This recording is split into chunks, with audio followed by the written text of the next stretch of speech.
नमस्कार दोस्तों, OCN network में आपका स्वागत है। मैं हूं ओमकार चौधरी। दो विषयों पर खास तौर से बातचीत करेंगे।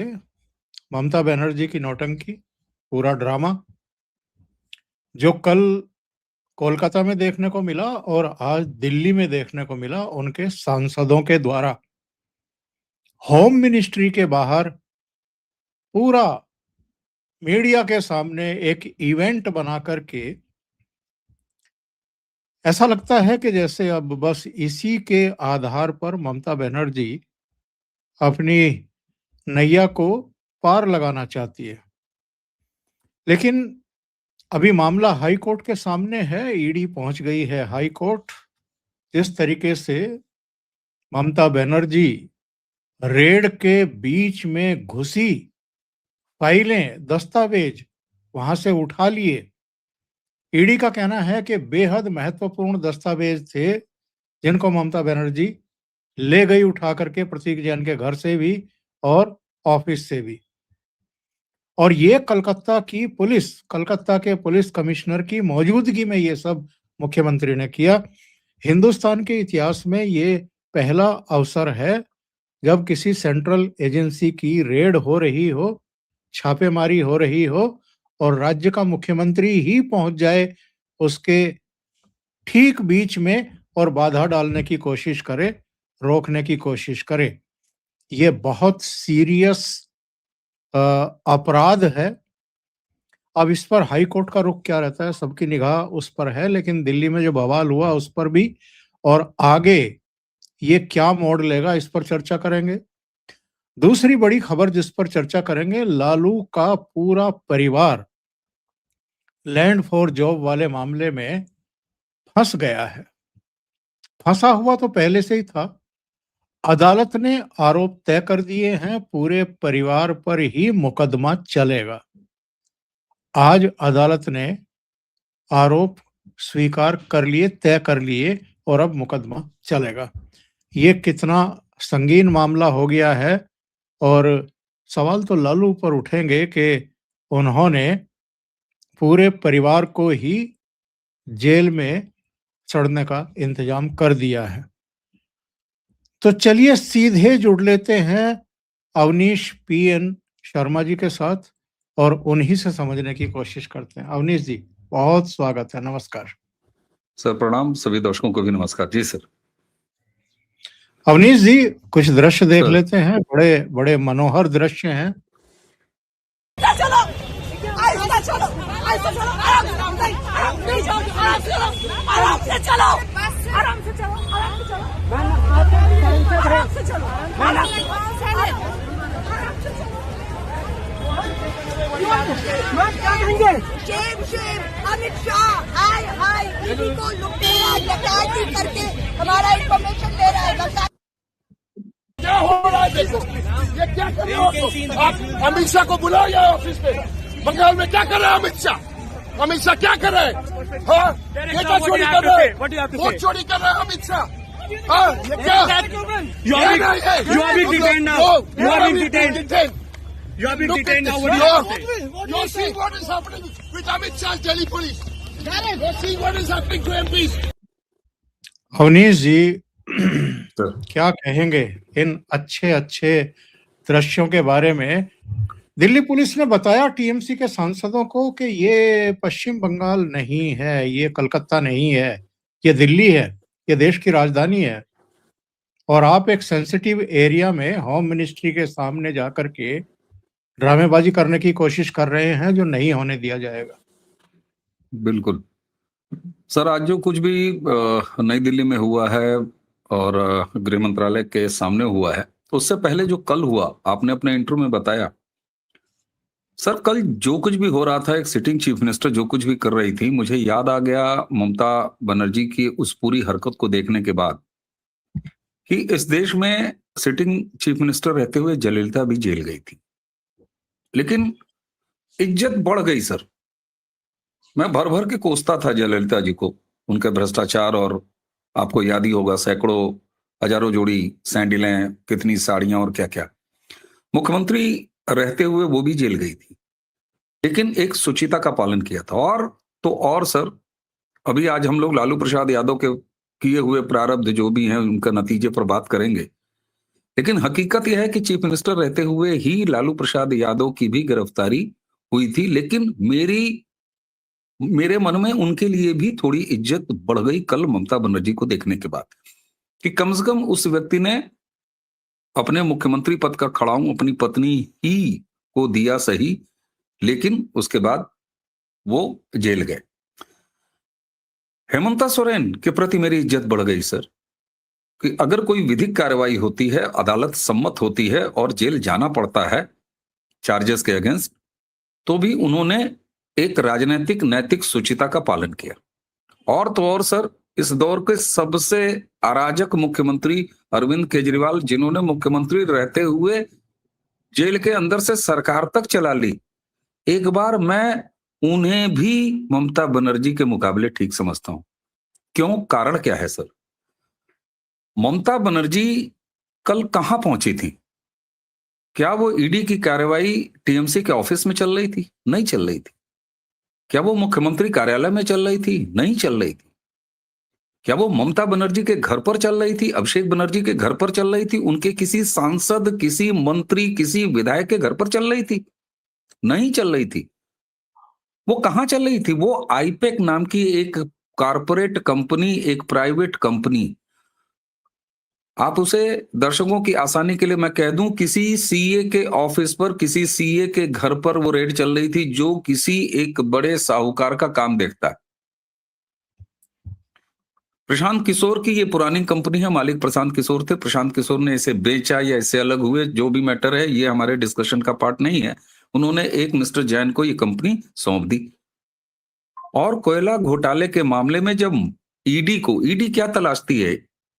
ईडी सोना चांदी नहीं तलाशती, ईडी मनी ट्रेल तलाशती है। और मनी ट्रेल हमेशा, मैं कहा करता हूं और दुनिया जानती है सर, कि क्यों सीबीआई के मुकाबले ईडी को ज्यादा खतरनाक मानते हैं ये जितने भी आर्थिक अपराधी हैं। कारण ये कि पैसा जब जगह ए से लेके जगह बी तक जाता है तो वो अपने पदचिन्ह छोड़ के जाता है, और ईडी इसीलिए ज्यादा खतरनाक और घातक मानी जाती है इन सारे जो भ्रष्टाचारी हैं उनके पीछे, क्योंकि मनी ट्रेल को पकड़ के ईडी चलती है और उससे उसको स्रोत मिलता है, और रुपए के पदचिन्ह को, लक्ष्मी के पदचिन्ह को पकड़ते पकड़ते वो अपराधी तक पहुंच जाती। कोयला घोटाले मामले में साफ तौर पर यह हुआ कि हवाला का कुछ पैसा इस आईपैक कंपनी के जरिए भी इधर उधर किया गया, जिसमें अभिषेक बनर्जी यानी भतीजा मुख्यमंत्री के इन्वॉल्व है। एग्जैक्टली। आप कल्पना कीजिए सर कि अपने मुख्यमंत्री कार्यालय को बचाते हुए जयललिता हो, चाहे लालू प्रसाद यादव हो, हेमंता हो, ये हेमंत सोरेन हैं वो हो, चाहे अरविंद केजरीवाल हो, एक बार इनकी एक स्तर आप स्वीकार कर सकते हैं। लेकिन ममता बनर्जी, जैसे ही ये पता चलता है कि एक उनको सेवा देने वाली कंपनी, उसके मालिक के घर पर ईडी की रेड चल रही है और उसके ऑफिस पर रेड चल रही है 2 जगह, और 4 जगह दिल्ली में भी रेड चल रही थी, कुल 6 जगह रेड चली है इस पूरे एस्टेब्लिशमेंट पे। क्यों? क्योंकि हवाला के मनी ट्रेल मिले। और उसके बाद एक सिटिंग चीफ मिनिस्टर अपनी पूरी कानवाय लेके और कमिश्नर को साथ लेके, एक तरफ एक कानवाय और खुद वो उस जैन यानी एक व्यापारी के घर पर पहुंचती है उसे बचाने के लिए, और दूसरी तरफ अपने कलकत्ता पुलिस के लोगों को भेजती है उस ऑफिस में जहां दूसरे लोकेशन पर रेड चल रही थी एक साथ, और वहां से भी कागजात उठा के छीन के गाड़ी में भरती है। और पुलिस की वो गाड़ी नहीं है, वो कोई सामान्य गाड़ी नहीं है, वो ममता बनर्जी के कॉन्वॉय की गाड़ी है जो ऑफिस में थी आईपैक के, और जो घर पर तो खुद ममता बनर्जी सशरीर मौजूद थी। ये क्या है सर? क्या ममता बनर्जी जो वहां पर बकवास कर रही थी उसके बाद माइक में आके कि ये हमारे इलेक्शन की पूरी स्ट्रेटजी चोरी की जा रही है और कैंडिडेट की लिस्ट है वो जो हाथ में नीले रंग की फाइल, मैं पूछना चाहता हूं क्या ममता बनर्जी की पार्टी तृणमूल को अब कोई बनिए या परचून की दुकान से चलाया जा रहा है? किसी व्यापारिक फर्म के ऑफिस से ये पूरी पार्टी चल रही है? क्या ये कारपोरेट पार्टी है? क्या इसके पास संगठन नहीं है? क्या टीएमसी के पास ऑफिस नहीं है? ये बिल्कुल फ्रॉड था। दरअसल वो सारे के सारे वो कागजात, वो दस्तावेज थे जिनसे उन हवाला कारोबार का पूरा सबूत था। और इस समय बिल्कुल 2 बजे हमने आपने रिकॉर्डिंग शुरू की है। ईडी कलकत्ता हाई कोर्ट पहुंची है और उसने बाकायदे पार्टी बनाया है ममता बनर्जी को। अभी हियरिंग शुरू हुई है और जो प्रथम संकेत आए हैं, मेरे सामने अपडेट खुला हुआ है, जो प्रथम संकेत आए हैं सर, अदालत ने इसे गंभीर माना है प्रथम दृष्टया, और उसने दोनों पार्टीज को पत्र लेके एक नई डेट देने पर विचार चल रहा है और अभी थोड़ी देर में ये अपडेट आ जाएगा। उसके बाद ममता बनर्जी की धूर्तता आप देखिए सर। मतलब इस देश में ये पहला और मुझे लगता है कि इससे बड़ा शर्मनाक वाकया और कोई नहीं हो सकता कि एक मुख्यमंत्री सड़क पर इस तरीके से दौड़ रही है जैसे उसकी चोरी पकड़ी गई हो, और बिल्कुल वो बेतहाशा जिस तरीके से आप देखिए वो उस वीडियो को, अगर कल वाले वीडियो को देखे कोई, ममता बनर्जी गाड़ी से निकलती हैं, इतनी अफरा तफरी और इतनी बदहवास कि वो पहले राइट साइड घूमती हैं, उनको फिर बताया जाता है कि राइट साइड नहीं इधर है घर, वो फिर इधर भागती हैं। वो ठीक उसी तरह जैसे किसी की चोरी पकड़ी गई हो, और वो अपने किसी भी मान मर्यादा की चिंता किए बगैर अपराधियों को सर हमने नोट खाते हुए देखा है, नोट जलाते हुए देखा है।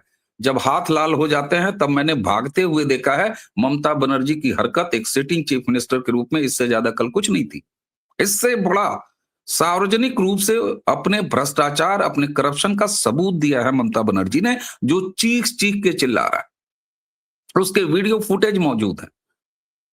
और अब ईडी ने एक और अदालत में दाखिल किया है एक प्रार्थना पत्र, जिसमें उन्होंने कहा है कि इस पूरे मामले की जांच सीबीआई कराई जाए।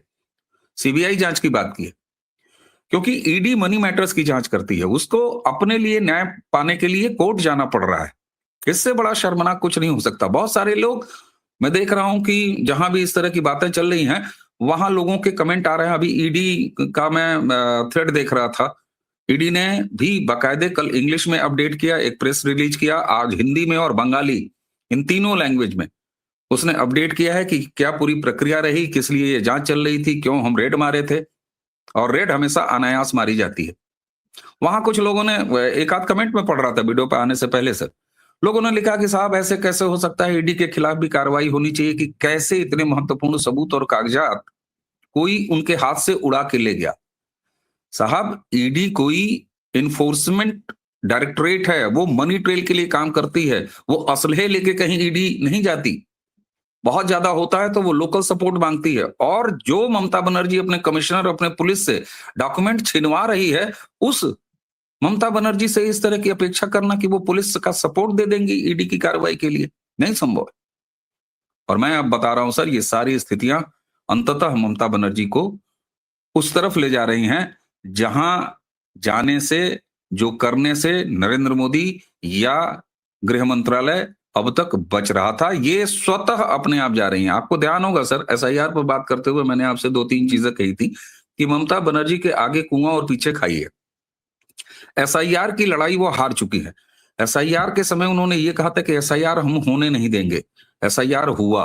एसआईआर होने के बाद वहां मतदाता सूची का शुद्धिकरण हुआ, उसे भी नहीं रोक सकी, और अब उनको पूरी तरीके से ये हताशा हो चुकी है और केवल वितंडावाद, अराजकता, और अब वो जान रही हैं कि सरकार तो गई ही गई, लेकिन अब जेल जाने की भी दिन नजदीक आ रहे हैं और उनके भतीजे जेल जाएंगे।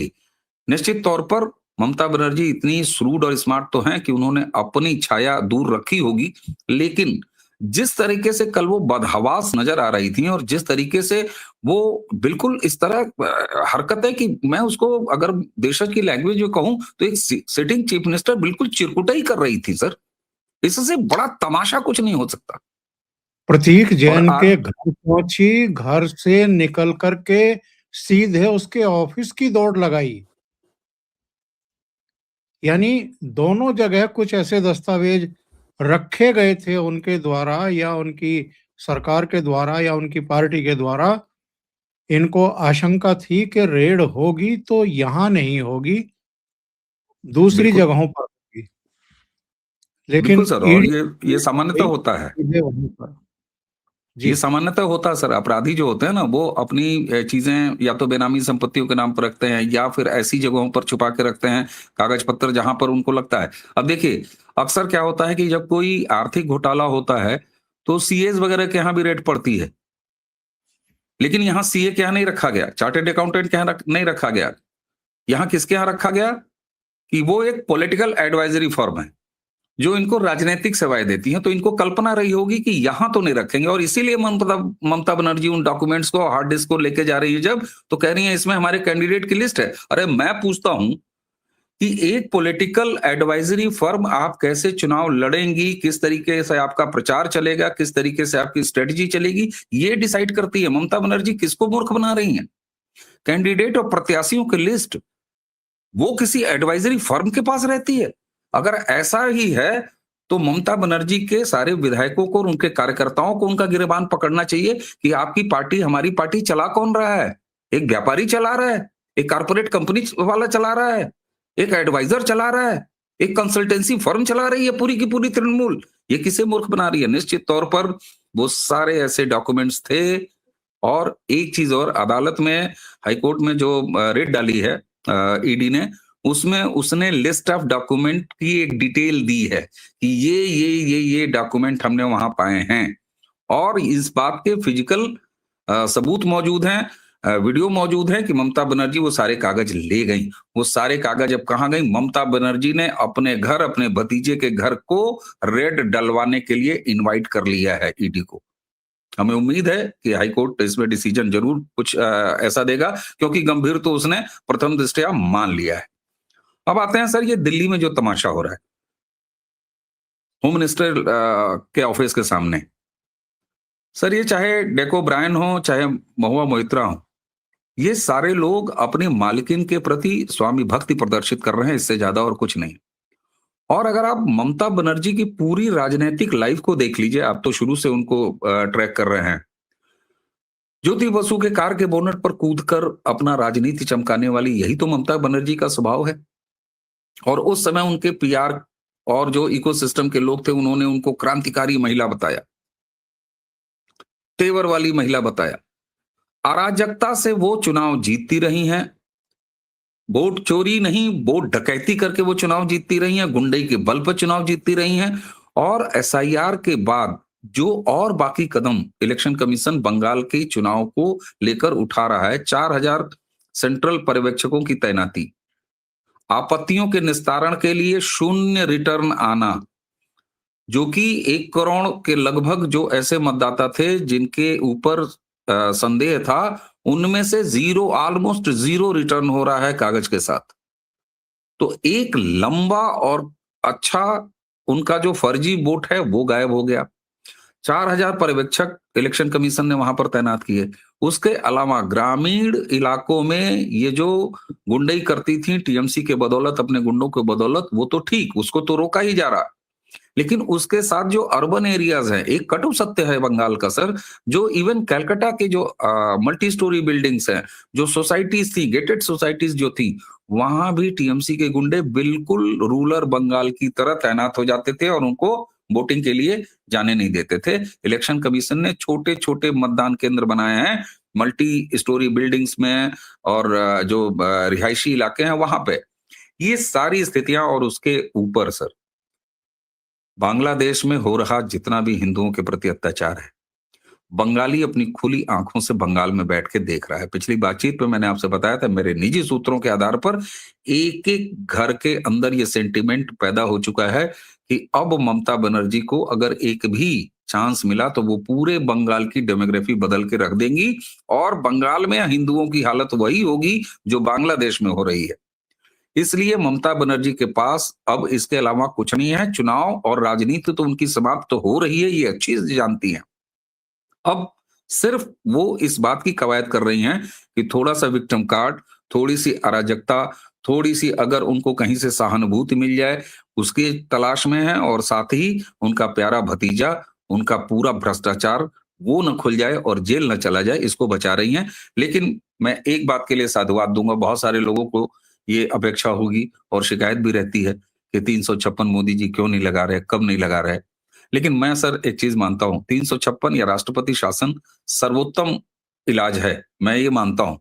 बंगाल की जो हालत ममता बनर्जी ने कर दी है, चाहे वहां इलेक्शन मैनेजमेंट को लेके लॉ एंड ऑर्डर की कंप्लीट कोलैप्स है। एक मुख्यमंत्री जब खुद गुंडई करते हुए सड़क पर उतर रही है और सबूत सरकारी एजेंसी के हाथ से छीन रही है, इससे बड़ा लॉ एंड ऑर्डर की सिचुएशन और क्या होगी। लेकिन सर मैं साथ ही साथ ये मानता हूं कि किसी भी बड़े फोड़े का इलाज प्राकृतिक ढंग से होना चाहिए। बंगाल का मतदाता जब ममता बनर्जी को रिजेक्ट करे, उनकी राजनीति, अराजक भरी राजनीति को रिजेक्ट करे, मुझे लगता है कि इससे अच्छा अस्थायी उपचार और कुछ नहीं होगा। इसलिए मैं अब भी ये मानता हूं, हालांकि अगर 356 लग जाए तो मैं स्वागत करूंगा, मैं मुंह मीठा करूंगा, मैं सबको बधाई दूंगा, मुझे संतोष होगा। लेकिन फिर भी मैं मानता हूं कि सर कि डंडे के बल पर इस तरीके से अगर कहीं लोकतांत्रिक बदलाव किया जाए, इससे लाख गुना बेहतर है कि उसका प्राकृतिक इलाज हो और बंगाल का मतदाता खुद इस बात की व्यवस्था करे कि ऐसी अराजक राजनीति करने वाली ममता बनर्जी सत्ता से बाहर हो।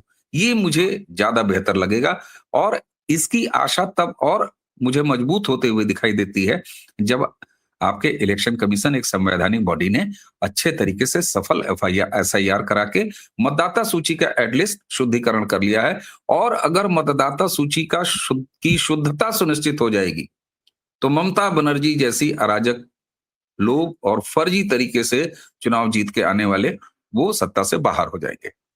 मुझे लगता है कि गृह मंत्रालय ने जिस तरीके से दिल्ली पुलिस ने कार्रवाई की है और टांग के उठा के ले गए ममता बनर्जी और DK ओब्रायन को, ऐसे ड्रामाबाजों की यही गति होनी चाहिए। इनसे और निर्ममता से और कड़ा कार्रवाई करते हुए निपटना चाहिए। निश्चित तौर पर प्रधानमंत्री का वो सूत्र मुझे अब स्वागतपूर्ण लगता है कि ये ड्रामे की जगह नहीं, डिलीवरी की जगह है। तो आज ड्रामा करने वालों को दिल्ली पुलिस ने डिलीवर करके दिखा दिया है और ये अच्छा है सर। डेरेक ओब्रायन और महुआ मोइत्रा को आप ममता बनर्जी को आपने टंगवा दिया था, इसलिए मैंने करेक्शन किया। तो सॉरी डिक ओब्रायन और Mahua Moitra, I am so sorry. तो मैं ये कह रहा हूं कि PMLA एक्ट में क्या ये प्रावधान है या पॉलिटिकल पार्टियों को कोई इम्यूनिटी मिली हुई है कि वो अगर भ्रष्टाचार करेंगे, मनी लॉन्ड्रिंग करेंगे, तो पॉलिटिकल पार्टियों के यहाँ रेड नहीं पड़ सकती है, PMLA में ED कार्रवाई नहीं कर सकती है? क्योंकि इन्होंने एक मुलम्मा चढ़ाया उसका बचाव करने के लिए, प्रतीक जैन का, उसको IT सेल का हेड बना करके, और ये कह करके कि ये तो उसका जो घर है अब वो भी TMC का और उसका जो दफ्तर है वो भी TMC की ब्रांच है।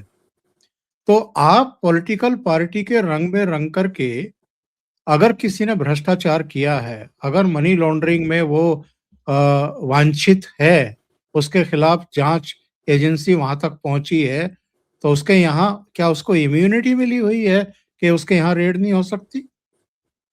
सर अरविंद केजरीवाल के शराब घोटाले के केस में इसका उदाहरण है। क्या उनके ऑफिस बेरर्स के घर पर रेड नहीं पड़ी? क्या उनके मंत्रियों के घर पर रेड नहीं पड़ी? और इन्हीं ममता बनर्जी के यहाँ जब वो शिक्षक घोटाले में इनका मंत्री, उसके घर रेड नहीं पड़े? बिना रेड पड़े, बिना सबूत इकट्ठा किए वो बरामदगी हो गई थी और अगले के ऊपर कानूनी कार्रवाई हुई थी।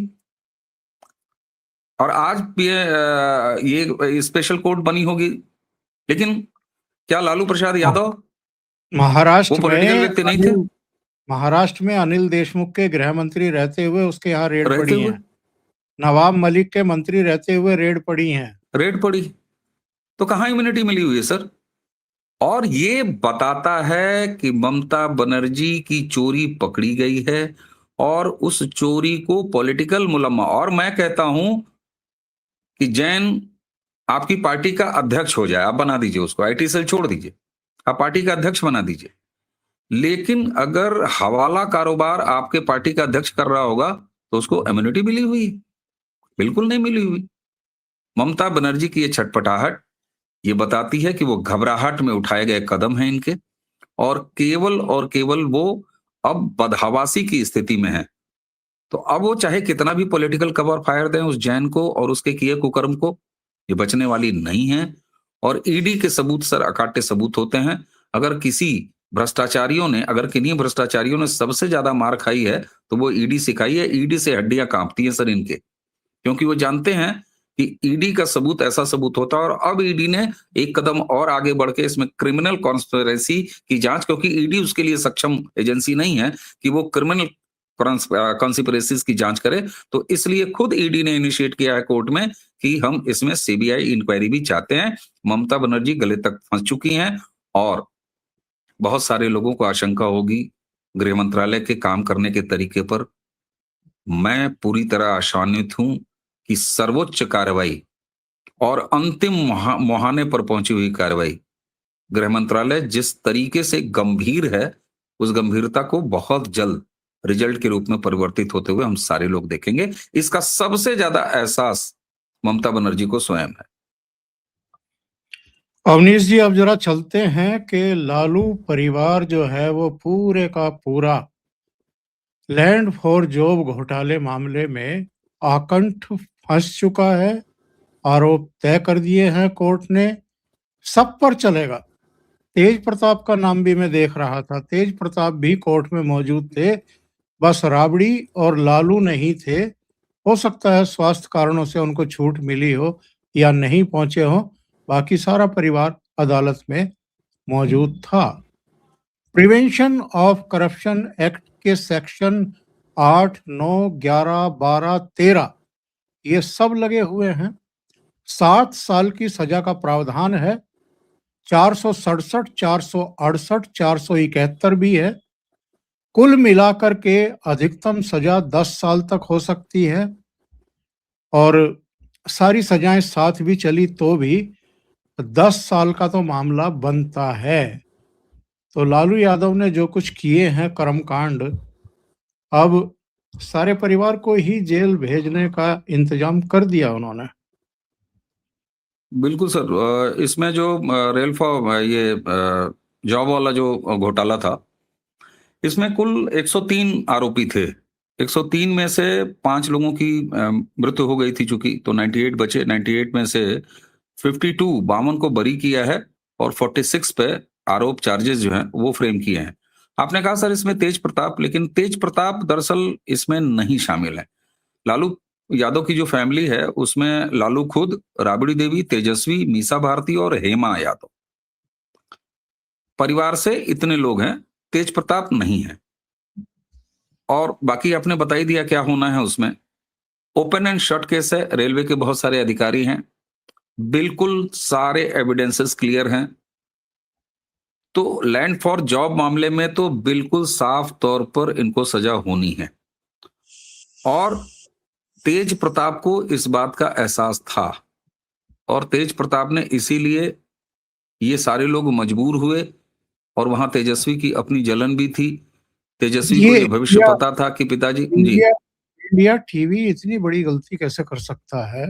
नहीं गलती है। देखिए, ये इंडिया टीवी की पोर्टल पर है, खबर पढ़ता हूँ। लैंड फॉर जॉब घोटाला मामले में लालू प्रसाद यादव की फैमिली को बड़ा झटका लगा है।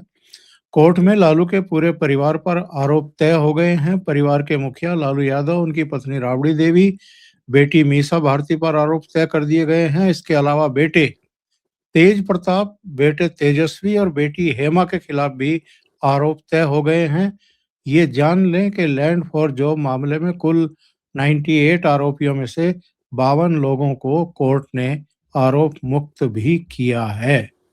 तो ये अपडेट मैं देख रहा था, जिसकी वजह से मैंने तेज प्रताप का नाम लिया है।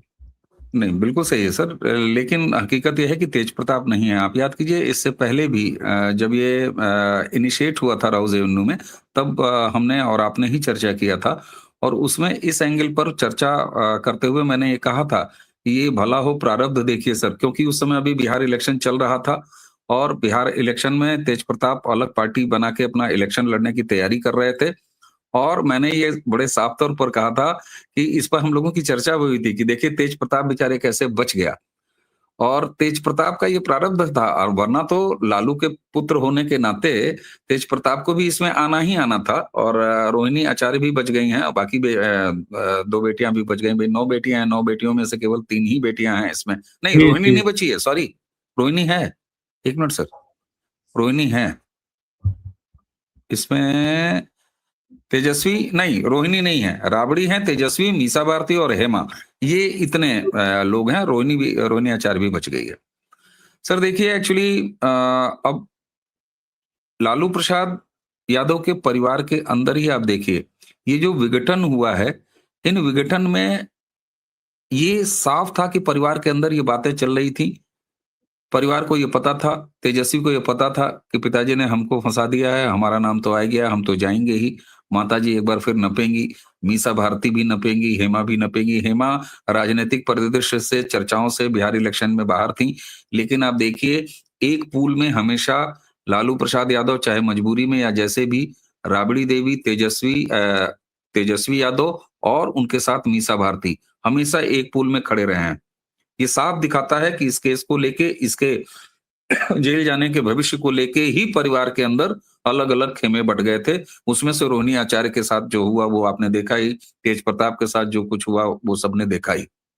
तो खुद परिवार को ये पता था, और तेजस्वी ने जो जल्दीबाजी की, तेज प्रताप को किनारे लगा के, उसके बाद जैसे ही पहले तेज प्रताप को निपटाया, उसके बाद तुरंत रोहिणी आचार्य के साथ भी दुर्व्यवहार करके ये सुनिश्चित किया कि घर छोड़ के ये भी चली जाए, क्योंकि उन्हें पता था कि एक न एक दिन मम्मी पापा के साथ मैं, मीसा और हेमा, हमें जेल जाना है। तो फिर पूरी राजनीतिक विरासत अगर रोहिणी उस घर में रहेगी, क्योंकि वो इलेक्शन में लड़ चुकी थी, राजनीति में वो आ चुकी थी, तेज प्रताप भी राजनीति में आ चुके थे, तो निश्चित तौर पर रोहिणी और तेज प्रताप लालू प्रसाद की उस पूरी राजनीतिक विरासत को आगे बढ़ाते। और एक बार जब कोई पार्टी को ओन कर लेता है सर, तो ये हमने अपने यहाँ उत्तर प्रदेश में सैफई परिवार में देखा है कि किस तरीके से चाचा को ठिकाने लगाया गया, किस तरीके से अपने चचेरे भाई को, यहाँ तक कि अपने सौतेले भाई को, प्रतीक की मैं बात कर रहा हूं, उसको भी पूरी तरीके से इंश्योर किया गया। हालांकि वो कभी भी राजनीति में आना नहीं चाहता था, लेकिन अगर उसकी पत्नी ने एंट्री मारी तो उसको भी कैसे ठिकाने लगाया गया। तो ये एक विरासत को कब्जा करने के लिए, और एक बार जो ड्राइविंग सीट पर बैठ जाता है तो फिर आप जेल में जाने के बाद आपके चेहरे पर एक कालिक भी पुती होगी। फिर आप जब वापस आएंगे, मान लीजिए कल को जमानत हो जाए या अपनी सजा पूरी कर पाए, तो फिर उस राजनीतिक विरासत को वापस लेना तेजस्वी के लिए बड़ा मुश्किल हो जाता। इसलिए तेजस्वी मीसा ने मिलके तेज प्रताप को पहले ठिकाने लगाया, कन्विंस किया राबड़ी देवी को, लालू प्रसाद यादव को, और उसके बाद बचा खुचा जो था संभावना कि रोहिणी कहीं एक, चूंकि वो भी एक लोकसभा का इलेक्शन लड़ चुकी, इलेक्शन का मतलब राजनीति में एंटर कर चुकी औपचारिक रूप से, तो उसको भी ठिकाने लगा दिया। तो ये बिल्कुल ओपन एंड शट केस है। इसमें हमको आपको क्या विश्वास होगा कि वो जेल जाएंगे? खुद अपराधियों को ये पूरा भरोसा है कि वो जेल जाएंगे। ये उनके पहले की, उनके परिवार के अंदर और बाहर चल रही हरकतें ही बताती हैं जो तेजस्वी ने किया था। जी। लेकिन ये केस बताते हैं, चाहे ये कलकत्ता में जो कुछ ड्रामा हुआ, होम मिनिस्ट्री के बाहर ड्रामा हुआ, या लालू प्रसाद यादव के कुनबे पर आरोप तय हुए, या महाराष्ट्र में भी अगर हम देखें, अलग अलग राज्यों में जो वंशवादी परिवार हैं, जो अपने उत्तराधिकारियों को भी आगे बढ़ाने और लाने और उनको पदों से नवाजने की चिंता में ही डूबे हुए हैं। प्रदेश का भला हो नहीं हो, देश का भला हो नहीं हो, उससे कोई लेना देना नहीं है। और जब एक बार लाइसेंस मिल जाता है जनता का कि भाई अगले 5 साल आप सरकार चलाइए, तो उसके बाद फिर लूट खसोट के नए मानदंड, नई चोटियां पहाड़ की खड़ी करते हैं ये लोग। कहाँ पहुंच गया है देश, अवनीश जी? सर देश बहुत सही जगह पहुंच गया है। थोड़ा सा अजीब लगेगा जैसे मैंने इस बात की शुरुआत की है, क्योंकि सर मेरा ये मानना है कि हम जितनी समस्याओं पर बात करें उसके साथ ही साथ समाधान की तरफ देखें। अगर समाधान हम खोजने का पहले तो प्रयास करें, दूसरा अगर कहीं समाधान होते हुए दिख रहा है तो उन तरीकों की पहचान करके मुझे लगता है कि दर्शकों के सामने रखना यह भी एक बड़ा पुनीत और नैतिक काम है। मैंने अभी कहा कि देश बहुत सही जगह पहुंचा है सर। 2014 में इस देश ने ये समझ लिया कि अगर इन खानदानों के पास, कांग्रेस और कांग्रेसी इकोसिस्टम के पास अगर केंद्र की सत्ता 5 साल और रही तो भारत न जाने किस गर्त में पहुंच जाएगा। और तब इस देश ने निर्णय लिया, 2014 में उसने सत्ता परिवर्तन कर दिया। 5 साल उसने अपने इस डिसीजन को सही होते हुए, फलीभूत होते हुए देखा, और देश को वापस एक ट्रैक पर, चाहे वो विकास के मामले में, चाहे रक्षा के मामले में, चाहे इस देश की सनातन संस्कृति के मामले में, चाहे इस देश के संस्कार को पुनर्जीवित होने के मामले में, चाहे आस्थाओं के मामले में, इन सारी चीजों को उत्तरोत्तर आगे संवर्धित होते हुए देखा। 2019 में देश ने एक फिर अच्छा डिसीजन किया और उसके बाद उसी सरकार को रिपीट किया। 24 में एक बार, तीसरी बार रिपीट किया। इसी के साथ साथ प्रदेश स्तर पर भी देश ने इलाज खोजना शुरू कर दिया है। बिहार में आखिर देश ने ही, बिहार के मतदाताओं ने इलाज किया ना सर। न उसने परिवारवाद को माना, न उसने जातिवाद को पहचाना, उसने विकास के साथ राष्ट्रीय भावना और सनातन संस्कृति और बहुसंख्यकों की भावना का आदर करने वाली एक ऐसी राजनीति को अपना समर्थन दिया जिसमें दो अलग अलग पार्टियां थी। बिहार में अगर नीतीश कुमार सेंटर में थे तो वहां पर नरेंद्र मोदी यानी भारतीय जनता पार्टी का कॉम्बिनेशन है, यानी एनडीए को। उत्तर प्रदेश में देखिए सर, 2017 में परिवारवाद की राजनीति को इसी देश की जनता, उत्तर प्रदेश के मतदाताओं ने समाप्त किया। इलाज खोजा सर, समाधान खोजा, देश सही जगह पे पहुंचा है सर। और 3 दशकों के बाद उसने फिर 2022 में कहा न किसी परिवारवादी को देना है, न किसी जातिवादी को देना है, न किसी ऐसे व्यक्ति को देना है जो राम को गल्प मानने वालों के साथ हो, जो भारत की सनातन संस्कृति का अनादर करता हो, जो कुंभ को ऐसे बदनाम करता हो, जो रामचरितमानस को गालियां दिलवाता हो। ऐसे व्यक्तियों को, ऐसे परिवारों को सत्ता से बाहर रखना है। और 3 दशकों के बाद 2022 में फिर योगी आदित्यनाथ की सरकार वापस आई सर। उसने राजस्थान में निर्णय लिया, उसने हरियाणा में निर्णय लिया, महाराष्ट्र में आप देखिए सर, केवल 2 लाख का लोकसभा में मत प्रतिशत का अंतर था, तो एक हल्का सा झटका लगा महाराष्ट्र में, जैसे उत्तर प्रदेश में लगा। लेकिन विधानसभा में महाराष्ट्र की जनता ने उस भूल को सुधार लिया। और तो और सर, शहरी निकायों में उसी को रिपीट रखा। बीएमसी में आप 16 तारीख को देखेंगे वही धारा अब तक चलते हुए दिखाई दे रही है। तो मतदाताओं ने, इस देश ने अब समाधान खोजना शुरू किया है। आप देख रहे हैं केरल में किस तरीके से उसके समाधान की एक झलक आपको दिखाई देती है। वेस्ट बंगाल में ममता बनर्जी का ये सारा फ्रस्ट्रेशन उसी समाधान की तरफ बढ़ते हुए जनता की प्रतिक्रिया है। क्यों? क्योंकि ममता बनर्जी भी जान रही है जनता एक अस्थायी समाधान खोज रही है। तो निश्चित तौर पर देश बिल्कुल सही जा रहा है सर, बिल्कुल सही तरीके से है और सही समाधान की तरफ पहुंच रहा है। और इसी को देखते हुए सनातन को डेंगू मलेरिया कहने वाले सुदूर, अगर आप देखें तमिलनाडु की राजनीति में भी, वहां पर भी सतर्कता है। और अच्छी बात यह है कि राष्ट्रवाद की राजनीति करने वाले अब अपने पैन इंडिया विस्तार को लेकर काफी गंभीर हैं और अच्छी तरह से काम कर रहे हैं जी। तो मुझे लगता है सर कि देश इनका इलाज खोज रहा है और कर रहा है। अब जरा दर्शकों को नरेंद्र सरेंडर की मैं असलियत बताना चाहता हूं। एक वीडियो आया है अमेरिका के वाणिज्य मंत्री का, जरा सुन लीजिए। I've negotiated them at a contract and set the whole deal up. But let's be clear, it's his deal. Yeah. Okay, he's the closer. He does the deal. So I said, you got to have Modi. It's all set up. You have to have Modi call the president. They were uncomfortable doing it. So Modi didn't call. Wow. So that Friday left. Middle of the next week, we did Indonesia, the Philippines, right? Vietnam. We announced a whole bunch of deals. Malaysia.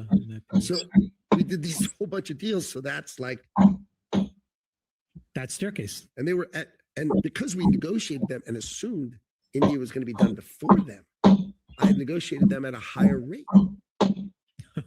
So now the problem is the deals came out at a higher rate. Right. And then India calls back and says, oh, okay, we're ready. I said, ready for what? सीधे सीधे वो स्वीकार कर रहे हैं कि मोदी झुके ही नहीं, उन्होंने ट्रंप को कॉल तक नहीं किया। सर अब इसको क्या कहा जाए? ट्रंप चाचा या तो सनक गए हैं या तो इनका वाणिज्य मंत्री सनक गया है। बोले वे दोनों जिम्मेदार ओहदेदार है ना। एक तरफ ट्रंप कहते हैं कि नरेंद्र मोदी जी ने ऐसा किया और दूसरी तरफ उनके वाणिज्य मंत्री और डीलिंग मिनिस्टर तो यही है। अगर भारत और अमेरिका के बीच में ट्रेड को लेके वो नेगोशिएशंस चल रहे हैं, तो डीलिंग मिनिस्टर तो वहां का कॉमर्स मिनिस्टर और कॉमर्स मिनिस्टर कह रहा है कि वाह वो बात करने को तैयार नहीं। उन्होंने ये कॉल नहीं किया, उन्होंने कहा बात करने को तैयार नहीं। और हाँ, इंडिया ने फाइनल डील अपनी उठा के दे दिया है ट्रेड के प्रति कि भैया देखो, ये जो आपने 25% रशियन तेल वाला एक इंपोज किया है, इसको तो पूरा हटा लो, और दूसरा आप जो दूसरा 25% रखे हो, टोटल जो 50% है, अब तुम धमकी 500 की दे रहे हो, करा लो, लेकिन ये 25% है, इसको भी आप 15% करो। ये फाइनल कोट, एक तरह से फाइनल ऑफर भारत की तरफ से दिया जा चुका है। उसके बाद भारत ने ट्रेड पर कम्युनिकेशन बंद कर दिया है। नो वे कम्युनिकेशन, बिल्कुल कम्युनिकेट ही नहीं कर रहा है। उन्होंने फाइनल दे दिया कि ये 25 तो बिल्कुल नहीं चलेगा, ये जो रशियन तेल। और दूसरा, अभी ट्रम्प साहब ने एक और कहा था ना, एक अपने सीनेटर को बीच में दरवाजे पे खड़ा करके कि वो तेल खरीदना उन्होंने कम कर दिया है। तो सर बिल्कुल तेल खरीदना कम किया है, लेकिन तेल किस लिए खरीदना कम किया है ये भी तो जरा देखें। हम रशिया से जो तेल ले रहे थे, उसकी अपनी डोमेस्टिक आपूर्ति के बाद हम उसका ज्यादा हिस्सा प्रोसेस करके यूक्रेन को या फिर यूरोपियन कंट्रीज को, यहां तक कि अमेरिका को हमने बेचा है और प्रॉफिट कमाया है अपने लिए।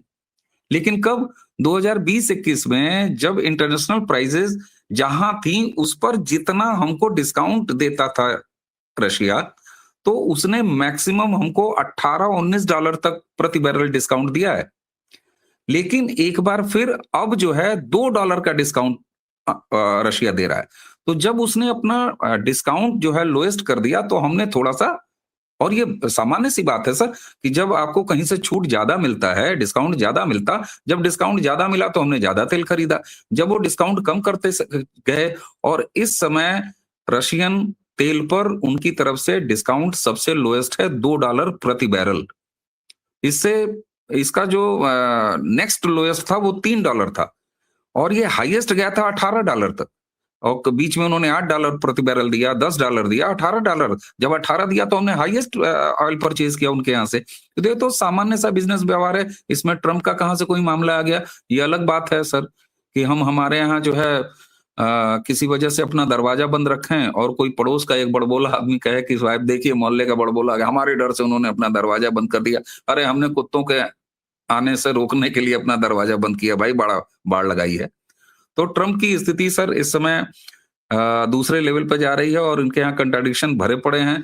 मिड टर्म इलेक्शन आ रहा है, उनकी अपनी घर में वाट लगी पड़ी है, अमेरिकन इकोनॉमी की वाट लगी पड़ी। अभी तो एक ऑफिशियल डॉक्यूमेंट आया, ऑपरेशन सिंदूर के दौरान कितनी मर्तबा पाकिस्तान ने उनको अप्रोच किया, और भारत ने, हमारे प्रधानमंत्री ने खुद कहा कि हमने फोन ही नहीं उठाया उनके वाइस प्रेसिडेंट का। लेकिन सवाल ये है सर कि जब हमारे यहाँ कुछ लोग उधार के सिंदूर से सुहागिन बनने के प्रयास में हों, हमेशा कभी उनको गर्भ ठहर जाता हो बांग्लादेश का, कभी नेपाल का, और कभी अचानक उनके पेट में वेनेजुएला मचलने लगे, पृथ्वीराज चौहान जी का नाम रख के मोहम्मद गोरी की हरकतें करने वाले कांग्रेसी इकोसिस्टम के लोग, तो हमारे यहाँ सर स्थिति थोड़ी सी अलग हो जाती है, और हमें आपको ऐसे मामलों पर भी बातचीत करनी पड़ती है। वरना तो अमेरिका के साथ ट्रेड डील हमारी सरकार का काम है, हमारे वाणिज्य मंत्री का काम है। उनका वाणिज्य मंत्री कह रहा है कि उन्होंने हमें मुंह नहीं लगाया, वो बात करने को तैयार नहीं थे, और आप यहाँ पर उधारी के सिंदूर से अपने आप को सुहागिन बनते हुए कुछ लोग यहाँ घूम रहे हैं। तो सर क्या करिएगा? ये भारत का दुर्भाग्य है कि हमारे पास एक ऐसा विपक्ष है जो एक पार्टी, एक प्रधानमंत्री, एक नेता का विरोध करते करते भारत का विरोध कर रहे हैं। और इसीलिए मैं फिर वही बात अपनी अंतिम कहूंगा कि कम से कम 2014 से भारत में सांस्कृतिक क्रांति करके हम भारतीयों ने अपने लिए सही रास्ता खोज लिया है। इसलिए देश बिल्कुल सही ट्रैक पे है सर। आप देखिए जितनी नकारात्मक शक्तियां हैं वो किनारे लग रही। बिल्कुल सही कह रहे हैं। और अब तो भारत ने कह दिया है कि भैया 500 क्यों, 1000-2000 टैरिफ लगाओ ना, 500 में तुम्हें मजा नहीं आएगा, हमें भी मजा नहीं आएगा सर। 22% हमने अपना एक्सपोर्ट बढ़ा लिया, तो लगाओ तो तुम। हाँ हाँ, बढ़ाओ जितना बढ़ा सकते हो, ऊंचे उड़ो जितना उड़ सकते हो, इससे भारत की सेहत पर कोई फर्क नहीं पड़ रहा। अवनीश जी बहुत बहुत धन्यवाद जुड़ने के लिए, इतना समय देने के लिए, और बहुत महत्वपूर्ण मुद्दों पर चर्चा करने के लिए। Thank you so much. नमस्कार। प्रणाम सर, नमस्ते।